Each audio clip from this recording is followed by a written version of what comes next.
I lost confidence after my first wholesale deal. To be honest, after being in wholesaling for a while, after not closing any deals, cold calling these sellers and getting rejected, getting cussed out, all this, that, and the third, bro, it gets to you at a certain point. Especially since you've been going at this as hard as you can, seeing no results.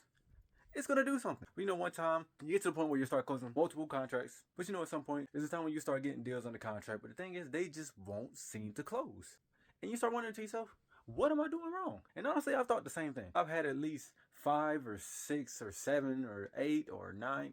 Anyway, y'all get the point. Deals under contract before I've actually got my first deal closed. And the thing with my first deal is, it was a for sale by owner sign, so there was obvious motivation. But after getting the deal under contract, I had to end up getting the price reduced and had to go back to the seller for that negotiation. Seller didn't want to come down because I couldn't find a buyer that wanted to buy it at the price that he wanted it. To be honest, that spread wasn't even that far off. The time limit was just pretty tight. However, though, I ended up having to get a JV partner, which thank God that he ended up helping me out, and he managed to get a buyer that was pretty close to the number that the seller wanted. So we ended up closing only after the seller tried to not sign just because he wanted a better price. He was pretending like he had a different buyer that had a higher price than us and was telling us, oh, I want to see what this other buyer said before I actually close. So it got to the point where I was just like, man, if you don't sign this price reduction amendment, I'm finna go.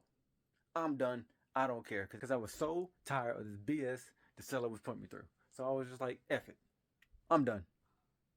But lo and behold, we got that first deal.